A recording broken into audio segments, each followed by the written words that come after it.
Hello, hi guys! Magandang gabi sa inyo lahat. This is Jim from my Sigrid channel, a faith healer, also mata reader. So ngayong gabing to, tingnan natin ang nagsasabi sa ng ating gabay. So this is the first week of the January 2024. Welcome guys! So this is a weekly gabay. So weekly gabay for the month of January 4 hanggang January 10 for the sign of Scorpio, welcome sa my channel. Ano kayang messages, advices ng spirit guides ang ating masasaga for today's video? Kanino mo kayang energy o kaganapan sa buhay ng mga Scorpio ang ating mga ginap? So guys, this reading is a general reading lamang, hindi lahat makaka-resonate. Kunin lamang po ang makaka-relate sa inyo and comment down below kung kaninong energy ang ating nasagap. And of course, don't forget to like and subscribe my channel and hit notification bell for more videos update. Of course, maraming salamat po sa mga walang sawang pagsuporta sa aking channel. Lalo na hindi nag-skip ng ads, naway pagpalain po kayo ng Diyos at may kapal, siksik liglig nag-uumapaw o biyayang manumbalik sa inyo. And of course, maraming salamat po. Kumpisahan na natin ang laban.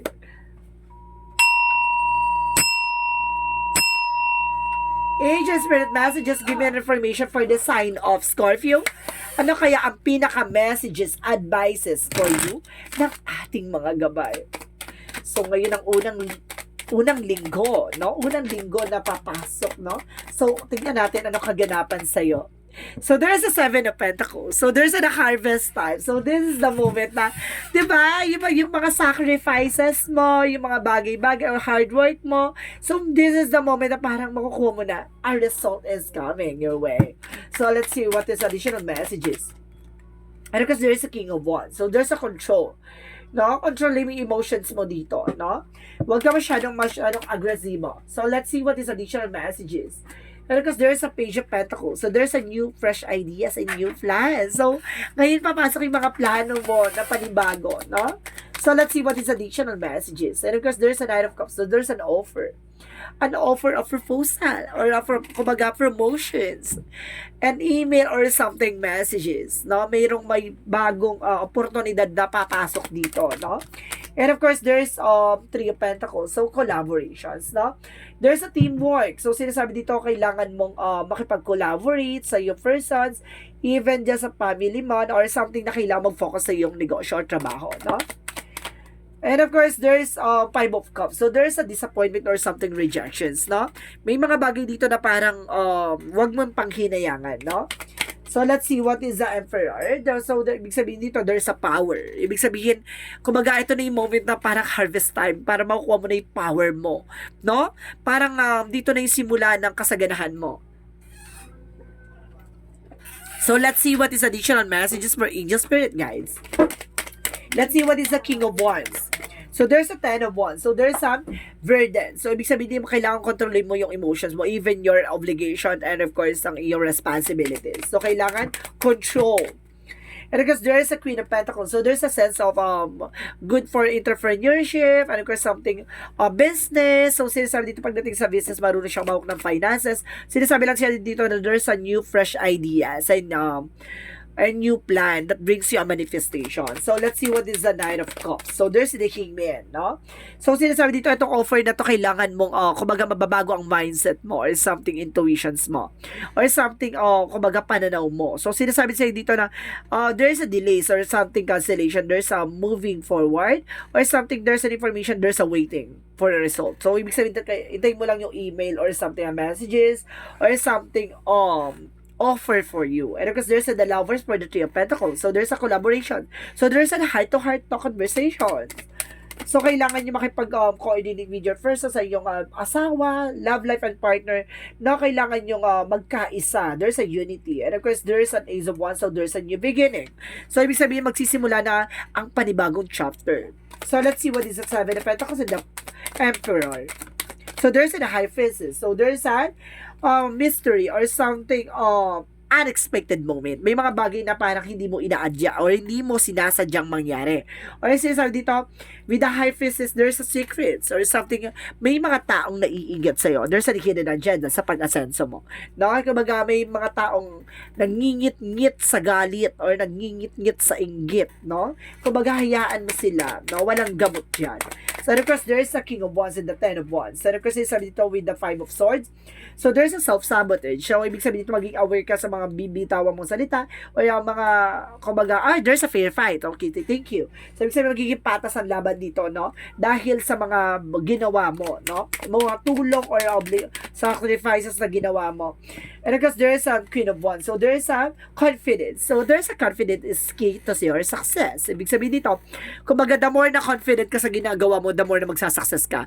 What is the greatest revenge to all the persons na kumbaga may lihim na galit at inggit sa'yo? Yung pagiging successful mo. So, ipakita mo sa kanila, malaking sampal yun sa kanila. So, let's see what is the Nine of Cups and the Hangman. So, there's a Two of Swords. There's an indecision. So, may mga bagay dito na hindi ka pa mapagdesisyonan. Siguro, there's an information na hintayin mo yung opportunities, no? Kaya pala, there's a, excuse me, there's a waiting, no? There's a waiting. So, there's an information na kailangan mo mag-antay. Hindi mo kailangan maging padalas-dalas.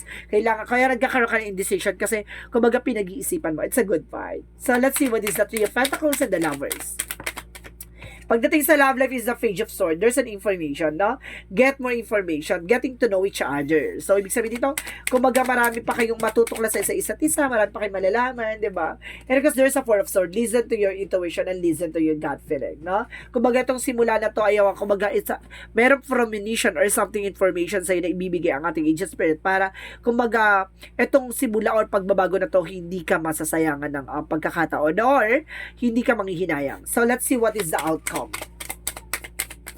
Ang pinaka-outcome nito is the Hierophant. There's a lesson learned. May mga bagay na kailangan mong natutunan or may mga bagay na dapat kang natutunan. And of course, there's the Devil and the Magician. So, see, there's an information dito na mayroong taong gumagawa ng hindi maganda against sa'yo. The Devil and the Magician represent a black magic. So, ibig sabihin dito, mayroong taong gumagawa sa'yo dito para, diba, kumbaga, there's a ritual, no? May nagri-ritual sa'yo dito na ginagawang ka ng eksena. So, let's see. No? Paano natin siya maka-clarify? So, clarified as judgment. So, red flag. So, there's an information dito or awakening. So, ibig sabihin dito, may idea ka na or something, kumbaga nakakuha ka na ng impormasyon. No? Nalawakan mo na ang kaalaman. Natuklasan mo na.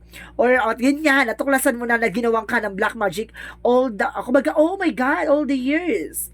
Oh my God, matagal na to na ginawa sa inyo, no? And of course, pati sa inyong relationship ng iyong partner, no? Inggitera to, ha? May inggitera. So, let's see what is additional messages. Gusto ko to i-clear out dahil it's so much excitement, no? And because there is a Queen of Cups. So, ibig sabihin dito, there is a healing. Magkakaroon kayo healing because there's a bigger future. Parang nakita mo na no? Natuklasan mo na, nalaman mo na yung, kumbaga, yung sitwasyon or yung, kumbaga, yung mga nakaraang eksena. Kumbaga, natuklasan at, kumbaga, naliwanagan ka na. Ganon. So, let's see what is additional messages for career. For career is the Knight of Cups. So, there's an information of wish fulfillment. So, unti-unti na matutupad yung pangarap mo. And the Tower moment with the sudden changes. So, may mga biglaang pagbabago. Ibig sabihin, there's a rebuilding, maaaring mabuo na ulit yung bahay nyo or mapagawa mo yung bahay nyo, ganon. So, there's an information na mababago na ang buhay mo. So, pagdating naman sa love life, so there's a hermit, so there's a soul searching. No? And of course, huwag kang mag-alala. Yung mga taong gumagawa ng black magic sa inyong dalawa na person mo, ay pagdating sa love life, ay may karma. May karma akibat. So, there's a justice. The justice will be served. No? So, let's see about naman sa health. So, sa health mo naman ay there's a Page of Wands. So, there's a good news. So there's a good news and of course the Four of Wands. So there's an awakening. So there's a pagdating sa ano mo no, sa health mo is awakening for a Four of Wands. So there's kasi 11-11 is awakening angel signs yan. So 11-11 kasi is a twin flame energy. And of course 11-11 for a spirituality vibe, pagdating sa health is awakening. So ibig sabihin dito parang namulat ka, nalaman mo, natuklasan mo no, yung mga nararamdaman mo it's not ordinary. So ibig sabihin it's about spiritual no. So ibig sabihin natuklasan mo, nalaman mo at nasolusyonan mo. So, let's see naman. Ibig sabihin yung health mo daw may gumagawa ng black magic. O, ibig sabihin may mga nararamdaman ka. Ibig sabihin may gumagawa sa'yo. Ibig sabihin there's a judgment or take action. So, kailangan mong kumilos. Kailangan mong solusyonan. Kasi, kumbaga lalalayan kapag yan nag-take ka ng gamot. So, let's see what is additional messages for a magical fairy messages. Ang ganda ng ang ganda ng pasabog na yung na to. And of course, power of the deck, there's a Three of Swords in reverse. Recovery. Makaka-recover ka na. And of course, there's a patiently, so kailangan mong haba na pasensya mo. No? Sinasabi dito, what you're asking for is coming about. Have patience as there are unseen factors that need to occur first. So, may mga bagay na kailangan mo munang, di ba? Iset aside. No, kailangan mo mag-antay, no? May mga bagay na kailangan mo munang mas meron pang unahin na ibang bagay. So, let's see what is the yin and yang oracle card. So, there's an apology. May tao ditong hihingi ng tawad. There's an apology. And of course, there's a comfort zone, no? Kumbaga, kumawala ka sa comfort zone mo sa mga bagay-bagay na kinakatakutan mo. And of course, there's oh my God, there's a divine intervention.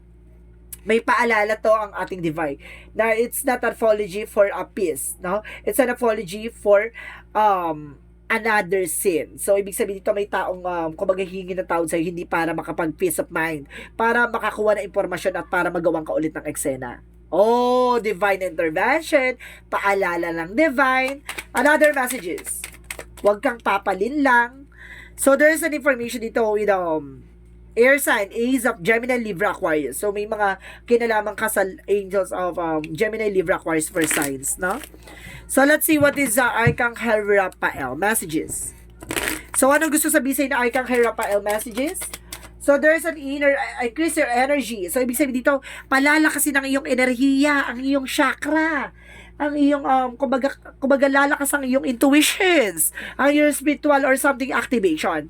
And there's an organic food. So, kailangan mo ng mga fruit and vegetables. So, yun yung makakatulong sa'yo para nang sa ganun ay, kumbaga, yung inflammatory or something yung digestive system ay, kumbaga, maging maganda ang pag-digest, no? Or also, pagdating sa reproductive system mo, no, kailangan mo yan. Baka, kumbaga, nagkakaroon ka ng paghinga or something, kailangan mo ng mga fruit and vegetable. Makakatulong yan. So, let's see what is the romance angels. So, there is a codependency, no? Addiction are affecting your romantic life. So, ibig sabihin dito may mga, there's an information dito, maaring addict yung person mo. May addict dito. It's not like addict na drug addict. It's like, kumbaga addict sa, diba? Sa romance, ganon, addict sa love life, or addict sa tao. Marami kasi, or addict sa sigarilyo, or addict sa anak mo. Maraming klase ng addictions dito na nakaka-apekto sa inyong relationship. Diba? May mga addict sa laro, addict sa gym, addict sa, diba? So, there's Archangel Michael messages. You're on the right path. Nasa tamang direction ka. So, this is the moment na para sinasabi dito na, hindi ka naliligaw. Nasa tamang wisyo ka. Diba? Kumbaga, this is the moment na parang natuklasan mo, narinig mo tong reading na to, at talagang tumugma sa'yo. Nasa tamang wisyo ka. And of course, there's an information. Your inner guidance is real and trustworthy. So, ibig sabihin, mga gabay mo, mapagkakatiwalaan daw yan, at totoo daw yan, at tama yung sinasabi nila. And because pay attention to your dreams, no? Kailangan mong sundin ang iyong mga hangarin o yung mga pangarap, no? And of course, sinasabi dito, there's pay attention to your dreams, either yung panaginip mo. And of course, there's the person that you're asking is about trustworthy. Na ibig sabihin dito, yung mga taong kinakausap mo, ay magkakatiwala naman daw yan. So, let's see what is the chakra messages. So, there's a recovery. So, there's an information na unti-unti ka na makaka-recover. From what? From the pain, for financial loss, for poverty, or for heartache. So, something na recovery in all aspects, no? In all the factors. So, and of course, sinasabi dito, there is an expansion. So, mukhang palalawakin ang iyong finances, career, love life. Ganon. So, may pag-expansion. And of course, chakra 4, release. So, what you need to release? Ano yung mga bagay na kailangan mo alisin? Yung black magic involved. Kasi yan yung nagsisilbing, kumbaga, sagabal sa pangarap mo. At ito yung, nagiging hadlang ng pag-angat mo. So, let's see what is additional messages. There's a flower. So, say blossoming abundance. So, there's a seasonal, no? Parang may panahon na, kumbaga, diba? Kumbaga, lalago ka na, or lalago ng negosyo mo, or, kumbaga, or baka sinasabi na flowers, kumbaga, this is the year of your abundance, no? Kung talagang, magiging masagana ka na, at makikita mo na yung life purpose mo. And because there's a practice. Practice makes perfect. Ganon. No? Kailangan mong i-enhance yung abilities mo, yung skills mo, nang sa ganon maging mahasa ka pa, or mahasa ka pa sa mga bagay-bagay. So, let's see what is the Monsology. So, there is a communication is the key. So, kailangan mo na communication na, ha? And you and your loved ones are safe. No? Pagdating sa mga mahal mo sa buhay, ay safe naman daw. No? And of course, there's a time to give rather than take. Mas maganda ikaw yung nagbibigay ng oras at panahon, no? Kaysa ikaw yung humihingi. Diba? So, let's see what is additional messages. And of course, there's an Earth School. So, life lessons. So, may mga natutunan ka sa buhay, no? Kumbaga palakasin ka, patibayin ka. Kumbaga para, 'di ba? Yung pain na yan yung magsisilbing power mo. No, ayan yung mga bagay na makikita yung pag-angat mo. Diyan yan sa mga bagay na pinagdaanan mo. Kasi hindi ka naman matututo nang hindi ka nagkakamali eh. 'Di ba? Walang natututo nang, 'di ba, nang hindi nagkakamali. So, sa lahat ng bagay, sa lahat ng aspeto, walang perfect, walang walang taong alaman lahat, no? May mga bagay lang talaga na binigyan ng kakayanan ng Panginoon para, 'di ba, para manguna o maunawaan or malaman nila yung mga bagay-bagay na gustong ipabatid sa kanila or gustong ibigay mensahe sa ibang tao. And of course, there's trust the timing. So, this is the moment na para sinasabi dito na kung magtiwala ka kung para sa'yo ay para sa'yo. Trust the wave you came in on, no? Time is running out. So, may mga bagay dito na ibibigay sa iyo when the time has come. Talaga ibibigay sa iyo kapag oras na. At panahon na. 'Di ba?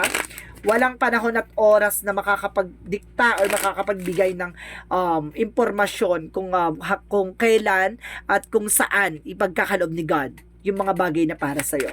So, let's see what is the energy.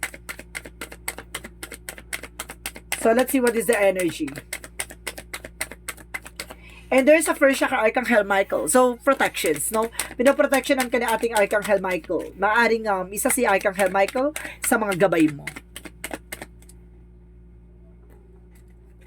So, let's see what is additional messages. So, there's a healer of the ages. So, ibig sabihin dito, meron ka spiritual abilities or something kailangan mo ng albularyo. There's a healer, no? And of course, there's a woman holding a heart. So, ibig sabihin dito, it's either ikaw yung babaeng may hawak ng puso ng taong mahal mo, o ikaw yung lalaking may hawak, ikaw yung lalaking mahal ng taong ikaw yung kumbaga yung puso mo, no, parang isa lang may ari, ganon, isa lang yung laman ng puso mo, ganon. And of course, there's a relationship. So, there's an health and relationship dito, no? There's an information na parang, 'di ba? Kumbaga busog or something, kumbaga malusog ang inyong relasyon. And there's a resolution, see, problem solving. Masusolusyonan na at nalaman mo na yung mga komplikasyon or bagay-bagay na nagbibigay complication. So, let's see what is additional messages. And there's a change o may pagbabago, no? Magaganap na ang pagbabago, no? Friendship. So, there's a friendship, no? Mayroon din ditong kaibigan na inggit sa'yo. May malaking inggit sa'yo yung kaibigan mo. Ganun. So, let's see what is the angel's number. So, mag-isip kayo guys kung ano mga question nyo. Kung ano gusto nyo tanong, no? Bibilang ako na 3, kailangan nakapag-isip ka na, okay?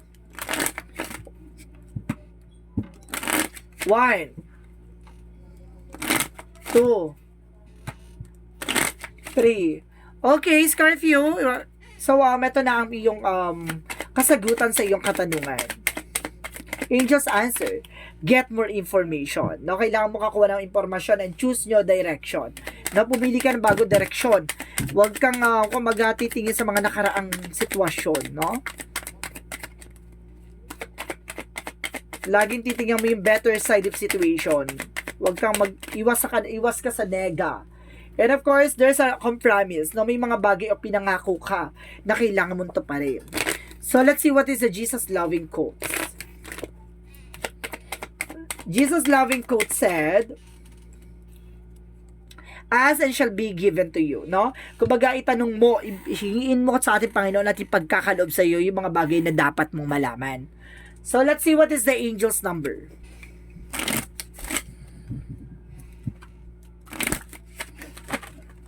Angel's number, give me an answer for the question. Oh my God. Oh, 2.